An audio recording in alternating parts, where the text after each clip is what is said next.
My name is Tom Beckstrand, and I'd like to tell you a little bit about me and Speedloads. I was born and raised in small town Nevada. Started shooting at an early age, like most kids do. You can only throw cards in a hat for so long before you get bored, and so shooting became something that I did with my father most frequently. Go out to the town dump and start blasting. Went to school at West Point, was commissioned as an infantry officer, and then transitioned later to Special Forces. During my senior year at West Point, I decided that if I was going to do Army things, I wanted to do the hardest Army things and see what opportunities would develop from that. So I picked my first assignment as Fort Bragg. That was the 82nd Airborne Division, and coming out of West Point, that's probably one of the better units that you can get into. And the idea was get into the 82nd, try to do a good job there, and then start G2 and figuring out what it would take to make that transition to Special Forces. These guys will talk a little trash. They'll be like, well, are you a summer ranger? Are you a winter ranger? I was a 4 seasons ranger. And I spent 135 days to complete a 61-day program. And that was, a broken foot, bumped me out the first time. I was out for 8 weeks, 6 of which I was in a cast, came back, heat stroke, confined to winter classes, and then I went straight through. But that was a tough experience for me. Special Forces selection is a little different. No one yells at you, no one talks to you. Start walking at 3 o'clock in the morning, and you'll spend 4 hours in the dark and 4 hours in the daytime stumbling around with 45, 50 pounds on your back. And all you have to do to fail is stop, to rest. So it's just hours of you being alone with your pain. So I started selection first, which is kind of tryouts, if you will, for Special Forces, September 9th, 2001. And I remember the day that it happened because they called us all into a big classroom that something big has happened and we have to keep you informed. And they put news clips up on a big screen of just, the carnage of the day that we were attacked. When I got out of selection, we were a country united. And that to me was just a wonderful thing to see. And then I got into Special Forces, and it really took it up to the next level. I mean, at one point I had an SR-25, which is a semi-auto 308 issued to me. I had a custom built, an M40X out of a custom shop in Kentucky that was a 308 bolt action sniper rifle. I had an M4 with a 14.5-inch barrel. I had an M4 with a 10.5-inch barrel. I had a regular Beretta M9. I had a suppressed Beretta M9. I had a Glock 19, and that was just all mine. Well, it was Uncle Sugar's, but he was letting me borrow it. We just go over and grab a couple ammo cans of ammo and go to the range. We had a 100-yard range at the edge of our compound and just shoot. And I was able to transition into a sniper team. So, through the help of a friend, Big Tom, he's like my brother. We're still in touch to this day. Reached out to the Marine Corps. They said, absolutely, come on down. And I went to the Scout Sniper Advanced Course in Quantico in early 2006. Fortunate enough, I did well in that program. I was the honor graduate, which means if you've never served, that means you finished first in your class. And then, of course, part of that assignment into the SIF, there's almost like a qualification course you have to go through for that. It's a 2-month CQB program run by Special Forces. CQB is close quarters battle, so it's pistol and carbine and a little bit of shotgun, but the shotgun is used for breaching, so it's a little pistol grip shotgun about that big. 3 spot reports over the course of 2 months, and you're gone. And I finished with no spot reports. That was probably one of the most stressful periods of firearms instruction I ever received in my life. And then, a couple of the other shooting schools I was able to do in the Army. I did the Marine Corps High Risk Personnel Course, which is all plainclothes, concealed carry, about a week long, a lot of shooting, a lot of fun. And then, claim to fame, the Special Operations community uses Todd Hodnett quite a bit, has for years. The first time that any snipers went from 3rd Special Forces Group, I wrote the concept and got it approved, and we took half of my team and half of the other sniper team and went out there for about 3 weeks. It was early 2007. I consider myself to be the most fortunate officer to ever put on a Green Beret because, your typical Special Forces team leader will get 18 to 24 months of team time. And, if he times it right, he'll get 1 combat deployment. If you time it perfectly, you might get 2. I did some finagling, but I was able to spend 51 months on a Special Forces A team as a team leader, and I had 4 combat deployments. Each one was about 5 months long. There's one in 03, one in 04, one in 05, one in 06. The 03 deployment was to Afghanistan. I was a junior captain in the fire base, and I was cherry. You can still see my stem. That was the first trip down range. Super informative and learned a lot. Second trip was right back to the same fire base. I was now the senior captain, and allowed me to really kind of push the limits of unconventional warfare. A lot of times people hear that and they don't really know what that means, but I kind of describe it as like Lord of the Flies with guns. We got there. My mission brief was pretty much, hey man, here's your big chunk of Afghanistan, go find and kill Taliban. One day we had one of our sources walk into the fire base, and real reliable source, and he said, hey look, the Taliban leadership from Pakistan has called in and they put out a $200,000 bounty on Commander Tom, which was me. I had a team hat. Actually, I had this hat, and that's what I wore for that '04 trip. And there was a sew shop right across the street from our battalion where we were at, and I walked over to the booth and I had him sew 200K on the back of my hat. I thought, well, if there's a price on my head, I might as well put the price on my head. And I wore that for the rest of the trip. And for me, it was, every time I look at my hat, I put it on. I thought, all right, you want it, you come and get it. After that '04 trip, my battalion commander sat me down. He said, hey, you're the most senior team leader in the battalion. You have to move. I have to move you. I said, hey, I'd like to go to the SIF. He's a good friend. He still is to this day.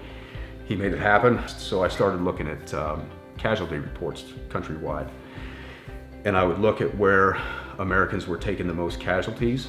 And then I went to my commander and I said, hey, look, we're taking a lot of casualties here. Obviously, the enemy's there. Why don't I go there and get outside the wire and look around, and maybe there's missions for us. I had a battalion commander who loved the idea. He said, yeah, like, man, have at it. Country's yours. And a couple of great operations. So '06, that deployment was a little bit different. That was a big joint project. Delta Force owned the compound, and they had a number of guests. It was CIA was there, British SAS, us, the SIF, and there was a platoon of Rangers. And the idea was pool resources and just prosecute targets countrywide. And so that was what I did in 2006. That trip was cut a little bit short. When my teammates was killed, a good friend of mine, he's the guy that got me Tung Nguyen. He got me back shooting competitively again. In fact, '06, right before that trip, we went to the JSOC Small Arms Championship. It was a pistol match, and Tung won the pro class, which was Delta Force and Tung, and then I won the open class, which it's open and novice, which was everybody else. But so that trip was cut a little short. Came home with Tung, and then '07, early '07, I came out on the promotion list to major, and that means it's time to have an office. And I didn't want to stay in the Army and have an office, so I got out. When I got out of the Army, you kind of take an inventory of, what was a time well spent, and it was time extremely well spent. I really loved my time in the Army, mostly because of the people I was with, right? It was just great guys, professionals.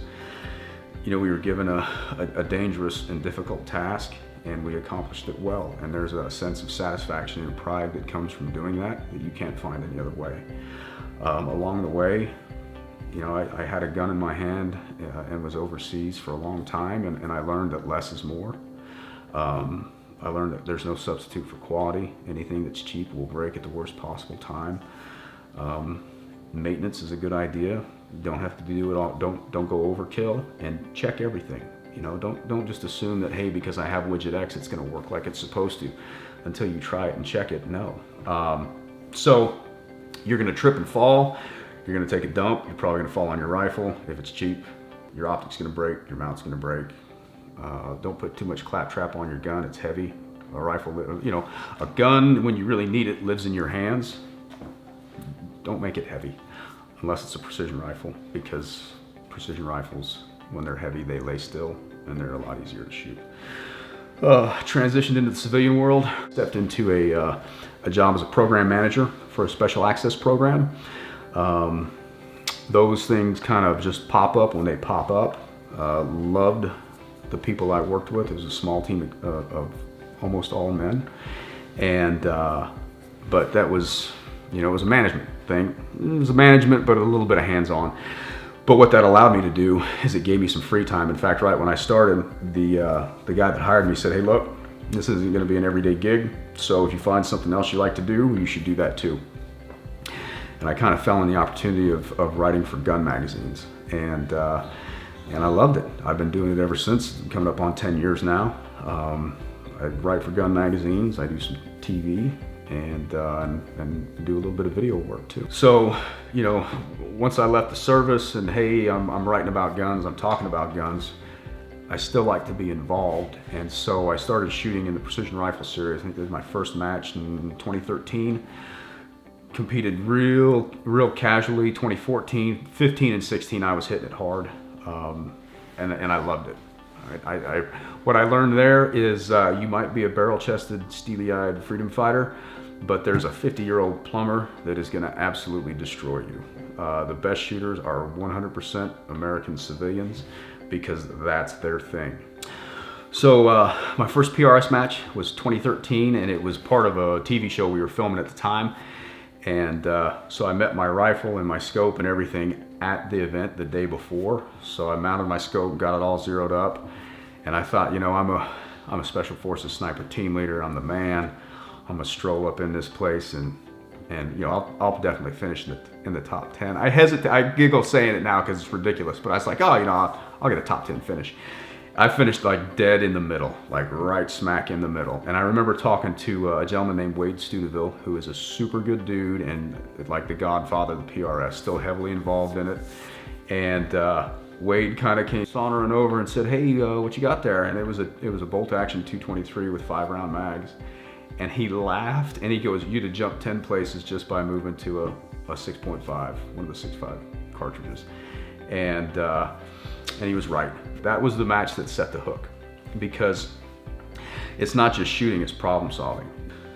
So between, you know, shooting on the PRS circuit and then, you know, working as a gun writer and doing some TV on the firearms industry, I feel really fortunate in that that's allowed me to really learn. The way I've described my job for the past 10 years is I'm a professional student. My job is to, you know, take widget X, learn as much about it as possible, and then pass that on. And that's really kind of the impetus behind Speedloads.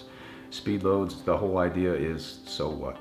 Right? There's a lot of YouTube out there, and there's a lot of great stuff of guys burning it down and looking cool and having fun at the range and some good range drills. But the part that I really want to focus on is for the consumer at home that's thinking about spending their hard-earned money on something. Look, I'm going to take product X and explain, so what? Like, where does this fit in? What's its intended application?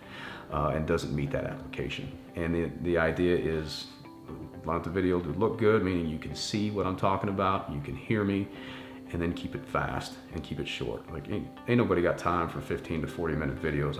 Our target here is 3. So 3 minutes, hopefully you get a chuckle, hopefully you learn something, and then we're out.